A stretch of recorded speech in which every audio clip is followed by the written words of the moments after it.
அதுவும் இல்லாம இந்த காதல் கல்யாணம்லாம் ஒத்து வராது. நான் உன்னை லவ் பண்ணல பரமோ.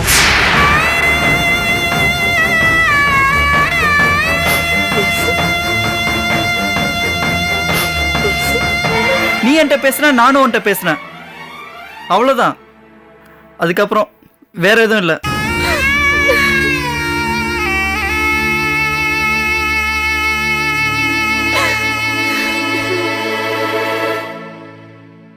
டேய், உன் மேல நம்பிக்கை இல்லடா எனக்கு.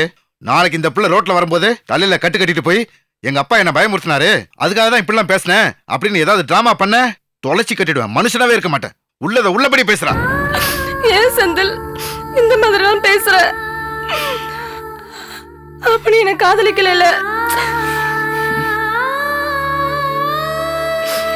இவங்கெல்லாம் இப்படி சொல்றாங்கதுக்காக இப்படி பேசுறியா? பொய்யா கூட காதல் இந்த மாதிரிலாம் பேசக்கூடாது செந்தில். என் மனசு என்ன பாடுபடுது உனக்கு தெரியுமா? அப்பா என்னடா அப்பா நொப்பா? அந்த பொண்ணு மனசு பாடுபடுதுன்னு சொல்லுதுல்ல, நீ ஏதோ ஃபீலிங்கா பார்த்துட்டு இருக்க? வாயை திறந்து பேசு. ஐயோ பரமோ, நான் உன்னை லவ் பண்ணல. என்னை ஏன் இப்படி டார்ச்சர் பண்ற? நீ தான் என்ன லவ் பண்றேன்னு சொன்ன. நான் உங்ககிட்ட சொன்னேனா? இனி உனக்கு எனக்கு எந்த சம்மந்தம் இல்ல. இனி நீ நானும் பார்க்கவே பேச கூடாது. இனி நானும் உங்ககிட்ட பேச மாட்டேன், புரியுதா?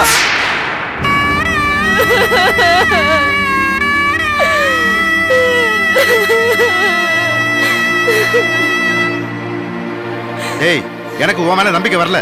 அந்த பொண்ணு பேசுறத பார்த்தா இது சரியா வரும்னு தோணல. இத பாரா, உனக்கு இந்த பொண்ணை பிடிச்சிருந்ததுன்னா இதுதான் உன் பொண்டாட்டின்னு முடிவு பண்ணினா இங்கேயே இப்பவே சொல்லிடு. நான் பேசி நிச்சயம் பண்ணிடுறேன்.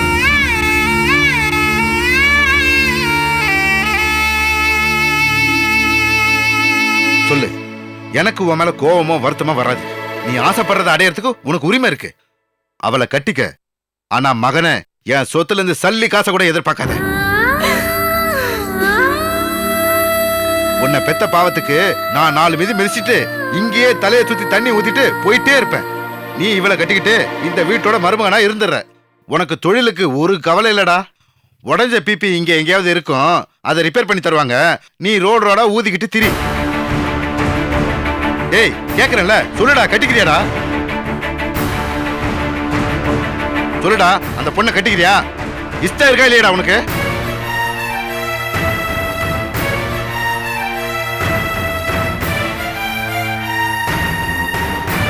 எனக்கு இஷ்டம் இல்லை.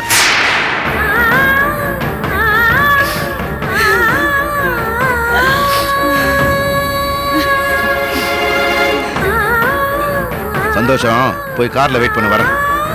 ஓடா. என்னப்பா, என் புள்ளைய நடந்துக்கிட்டான், சரிதானே? ரொம்ப தேங்க்ஸ். என்னம்மா வந்ததும் வராததுமா? என் புள்ள உங்க குடும்பத்தை கெடுத்துட்டான், அது இதுன்னு பேசுன. இப்ப தெரியுதா யாரு குடும்பத்தை கெடுத்ததுன்னு? உன் பொண்ணுதான் கெடுத்திருக்கா. என்னமோ காதல்ல போய் சொல்லக்கூடாதுன்னு சொல்றா. புள்ளைய வளர்த்து வச்சிருக்க.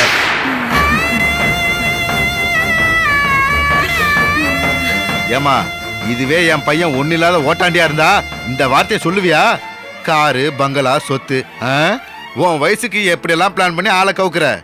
உன்னை சொல்லி குத்தம் இல்ல, உன்னை வளர்த்து வாலிபம் பண்ணி நல்ல சொத்துக்காரனா பார்த்து கவுத்துட்டு வா.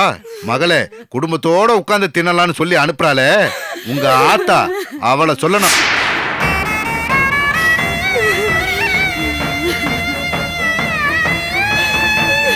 உங்க அப்பா சொன்னானே எங்களுக்கு மான மரியாதை தான் சொத்துன்னு. இங்க வந்து பார்த்தா வேற மாதிரில இருக்கு. ஏமா, பொண்ணுன்னு பிறந்த உடனே பிளான் பண்ணுவீங்களா, இல்ல பெத்து போடுறதே இந்த மாதிரி பணக்கார பசங்க மயக்கிறதுக்கா?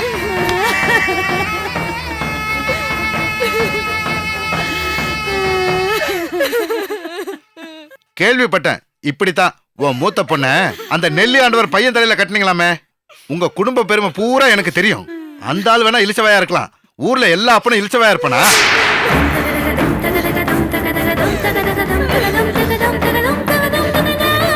பொண்ண பொண்ணா வளர்க்கணும். ஊர் மேய விட்டா இதான் கெதி. என் மகன் கூட பழக விடுறது, அப்புறம் கர்ப்பம் அது இதுன்னு சொல்லி மிரட்டி தாலி கட்ட சொல்றது. கட்டலனா அதுக்கு ஒரு ரேட்டை பேசி லட்சக்கணக்கில் பணத்தை கறக்கிறது. குடும்பமா இது? சம்பாதிக்கிறதுக்கு 1000 வழி இருக்குல்ல, எதுக்கு இந்த பழப்பு? இல்ல கோபி, இந்த ஆள் பாட்டுக்கு இஷ்டத்துக்கு பேசிட்டே போறாரு. என்ன வேடிக்கை பார்த்து சும்மா இருக்க சொல்றியா? என்ன சொன்ன? காசு பணம் சம்பாதிக்கிறதுக்காக நாங்க பொம்பளை பிள்ளைய வளர்த்து வச்சிருக்கோமா? ஓட்டுறவன் இழிச்சு வாயினா இருந்தா மாடு மச்சா மரம் போட்டு கூப்பிடுமா? யார பார்த்து என்ன வார்த்தை பேசுற? பணக்காரனா இருந்தா நீ என்ன வேணாலும் பேசுவியா? நீ சம்பாதிச்சு பண்ணாலும் இப்படியே சம்பாதிச்சியா? உனக்கு பொம்பளை பிள்ளை இல்லன்னு நினைக்கிறேன். அதான் இன்னொரு பொம்பளை பிள்ளைய பார்த்து இப்படி மனசாட்சி இல்லாம அசிங்கமா பேசுற. பரவாயில்ல, பொம்பளை பிள்ளை இல்லன்னா என்ன, பொண்டாட்டி நோத்தி இருப்பாள்ல, அவளை வச்சுதான் காசு பணம் சம்பாதிச்சியா? என்ன நீ யோகிய சியாமணி பெத்த மாதிரி பேசுற? உன் மகன் என்ன பெரிய உத்தம புத்திரனா? ஏதோ சின்ன ஜெர்சுங்க பழகிடுச்சு. சரி, பெத்த பிள்ளைய கண்டிச்சு நீ பேசிட்டு இருக்கேன்னு நானும் அமைதியா இருந்தா குடும்பத்தையே இழுக்கிறேன். இங்க பாரியா, காசு சம்பாதிக்கணும்னு நினைச்சாலும் நாங்க கௌரவமா சம்பாதிக்கணும்னு நினைக்கிறவங்க. ஏன்னா மூத்த பண்ணலாம் இழுக்கிற நீ இல்ல தெரியாம கேக்குறேன். உன் பையனுக்கு கல்யாணம் பண்ணி வச்சா பெரிய வசதியான இடமா பார்த்தானே கல்யாணம் பண்ணி வைப்ப, இல்ல பிச்சைக்காரியா பார்த்து கல்யாணம் பண்ணி வைப்பியா? அதே நாங்க கௌரவமான இடம் வேணும்னு நினைச்சா நாங்க காசு பணத்துக்கு கல்யாணம் இல்ல. நான் போனானே உன் புள்ள, அவன் மொழியே சரியில்லை, சரியான பொறுக்கி பைய, அவனுக்கெல்லாம் ஒருத்தி பத்தாதியா? அதான் நீ காசு பணம் நிறைய சம்பாதிச்சு வச்சிருக்கிய. அந்த காசு பணத்துக்கு ஏமாதவன் எவ்வளவு இருப்பா? அவளுங்க எல்லாம் ஒண்ணுக்கு மூடா பார்த்து கட்டி வை. போய் வழிய பாருமா, நீ ரொம்ப ஓவரா பேசிட்டு இருக்க. அத சும்மா இரு கோபி. பெத்த தாய் முன்னாடி பொம்பளை பிள்ளை அவர் அசிங்கப்படுத்தி பேசிட்டு இருக்காரு. இந்த ஆளுக்குலாம் என்ன மரியாதை வேண்டி கிடக்கு? இங்க பாரியா, இனிமே உங்க மகன் எங்க பக்கம் கனவுல கூட தலை வச்சு படுக்க கூடாது. அப்படி பண்ணா கழுத்து அறுத்து போடுவேன். வந்துட்டான் காரை போட்டுக்கிட்டு. என்னையும் பாரு, என் மகனோட யோகியதையும் பாருன்னு. போய் வழிய சார். சரி சார். பாத்துக்க, உன் மகளோட பெருமையை சொல்லி நான் வாய் மூடல, அதுக்குள்ள அசிங்கம் வீட்டுக்குள்ள வருது. உன்னை பார்த்து கோவிக்கிறதா இல்ல பரிதாபப்படுறதான்னு எனக்கு தெரியல. நீ பெத்த ஆம்பளை பிள்ளை குடும்பத்தையே கெடுத்தா, ஆனா இது குலத்தையே கெடுக்குது. பொம்பளை பிள்ளைய பெத்து வச்சிருக்க நீயே. இங்க பாரு, இனிமே எவனாவது இங்க நியாயம் பேச வந்தா அன்னைக்கு தீபாவளிக்கு ஓ தலை கழிந்தாண்டியே.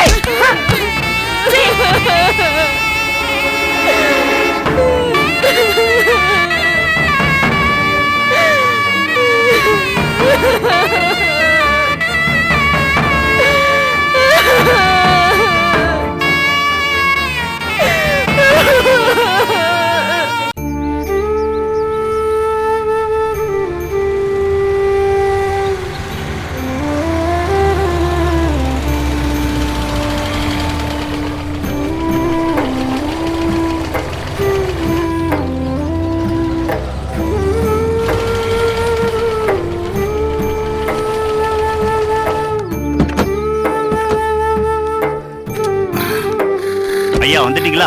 வாங்க வாங்கம்மா. வாங்க. நீ விஜயகுமாரண்ண வீடு வேணும்னு கேட்ட உடனே உங்க வீடியோ குத்துட்டீங்களே, ரொம்ப நன்றி. நீ எவ்வளவு உதவி பண்ணிருக்கீங்க, இது பெரிய விஷயமா? இந்தாங்க சாவி, உள்ள போங்கய்யா. வாங்க. நீ அம்மா உள்ள போங்கம்மா.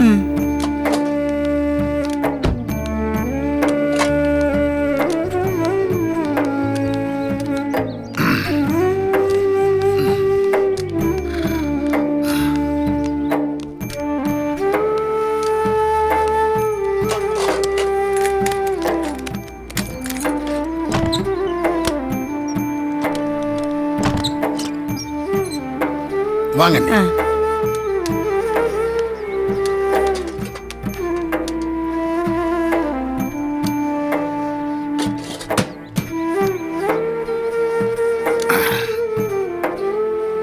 அண்ணி ஒரு 2-3 நாளைக்கு இங்க தங்கிக்கங்க, அதுக்குள்ள நான் வேற வீடு பார்த்துருவேன், அங்க போவோம். என்னங்க தெருவுல தெரிய வேண்டிய எங்களுக்கு இந்த வீடு பெருசுங்கயா? என்ன நீ இப்படி மனசு வெறுத்து பேசுறீங்க? அது எல்லாத்தையும் மறந்துடுங்க. என்னத்தையா சொல்றது? நேத்து அவருக்கு காடாத்துறது. அண்ணி நீங்க மனசுல எதுவும் நினைக்க வேணாம். நாளைக்கு இங்க ஒரு ஐயரை பார்ப்போம், அவர்கிட்ட பேசி நாம அண்ணனுக்கு ஒரு பூஜை பண்ணிடுவோம். நீங்க மனசை மட்டும் விட்டுறாதீங்க, எல்லாம் நல்லபடியா தான் முடியும். இப்ப எனக்கு அந்த கவலை போய் உங்க வீட்டு கவலை தாயா வந்துருச்சு. ஆமாங்கய்யா, நீங்க விவசாயம் நிம்மதியா குழந்தை குட்டியோட இருந்தீங்க. நாங்க அங்க இருந்து வந்து உங்களுக்கு பிரச்சனையா போச்சு. பாருங்க, லீலாவதி வேற வீட்டை விட்டு போயிருச்சு. எல்லாம் என் ராசிங்க. நான் அங்க இருந்து வந்து உங்க குடும்பத்தை தொலைக்கவா எனக்கு ரொம்ப வருத்தமா இருக்குங்க. ஆமா சித்தப்பா, இத்தனை நாளா இல்லாம திடீர்னு சித்தி இப்படி உங்க கூட சண்டை போட்டுட்டு இருக்காங்க. இதெல்லாம் எதுக்காக? அட விடுமா, அவ வீம்புக்கு எதனா பண்ணுவா. வீம்புக்கு பண்றவளா லீலா? என் புருஷன் உயிரோடு இருக்கும்போது அவளோட ஒட்டு உறவா இருந்திருக்கணும். இவர்தான் எதையும் கண்டுக்கிற மாட்டாரு. அவ எப்படி பொறுப்பா? அவளும் கஷ்டப்பட்டவ தானே. அண்ணி பழைய கோவம் பிரச்சனை தான். நான் அண்ணனை பார்க்காம பிடிவாதமா இருந்தேன், அவரை இழந்தேன். இனி அதையே சொல்லி நான் உங்களை இழக்க தயாரா இல்ல. அண்ணி அவளுக்கு அந்த கோபம் இந்த ஜென்மத்துல தீராது.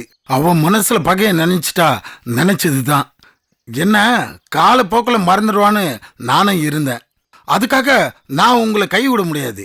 இந்த ஊரே எதிர்த்தாலும் நான் செய்ய வேண்டியதை செஞ்சுதான் இருப்பேன். இதை யாரும் தடுக்க முடியாது அண்ணி. நீங்க பெருந்தன்மையா இருக்கீங்க, ஆனா இருந்தாலும் விடுங்க அண்ணி. அவ எப்ப கோய்ப்பா, எதுக்காக கோய்ப்பான்னு நினைச்சு நாம ஒரு காரியமும் பண்ண முடியாது. நான் அண்ணனை வெறுத்த மாதிரி அவ இங்க தங்கச்சி வெறுத்திருக்கா. என் அண்ணன் மட்டுமா செய்யல, அவளோட தங்கச்சியும் செய்யல. அதுக்காக பழசெல்லாம் மறந்துட்டு இப்ப அவ போலையா? விடுங்க, அவளுக்கும் வாழ்க்கை ஒருன்னு புரியாம போயிடும், பாத்துக்கலாம். அம்மா வீரு, வீட்டுக்கு தேவையான சாமான்லாம் ஒரு லிஸ்ட் போட்டு கொடுமா. நான் கொண்டு வர ஆளை ஏற்பாடு பண்றேன், எல்லாத்தையும் வாங்கிடலாம். சரிங்க சித்தப்பா. அண்ணி, நீங்க இங்கே இருங்க, நான் வீட்டுக்கு போயிட்டு வந்துடுறேன்.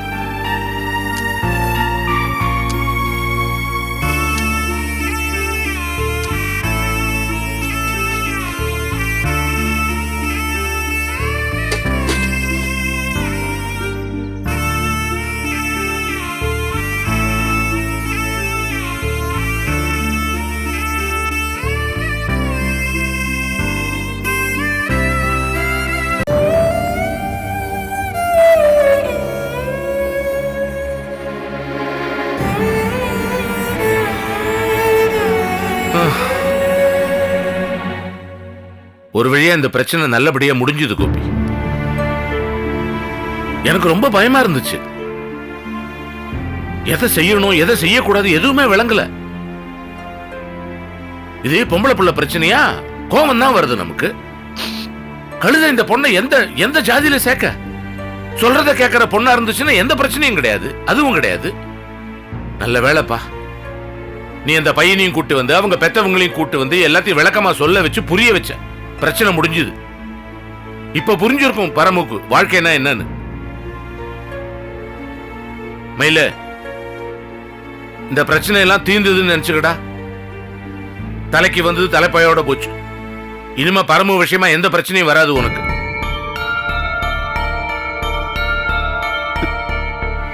என்ன பொய் சொல்லாதீங்கண்ணே. உங்க நெஞ்ச தொட்டு சொல்லுங்க, இனிமே பிரச்சனை வராதுன்னு. என்ன மயிலு?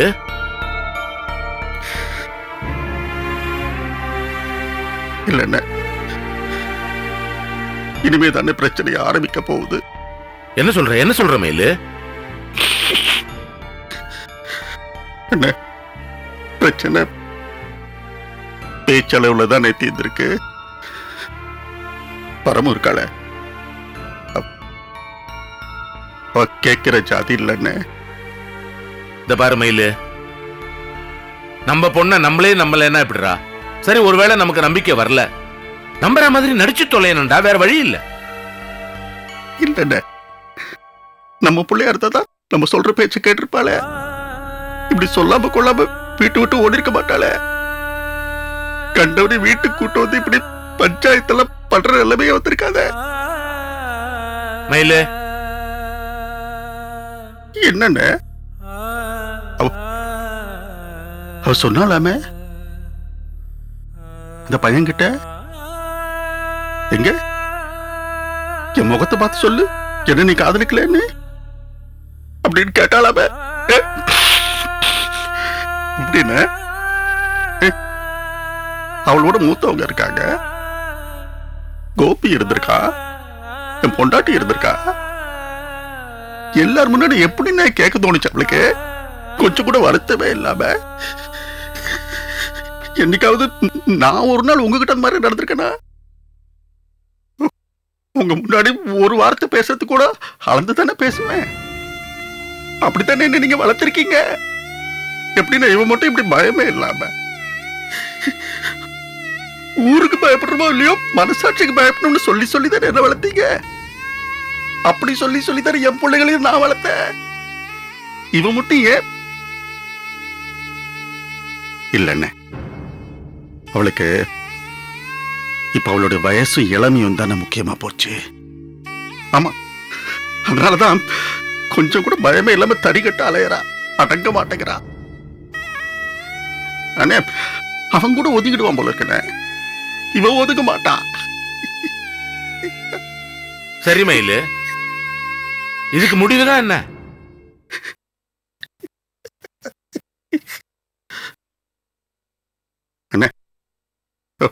அவளை கொன்னுடலாமா அண்ணே?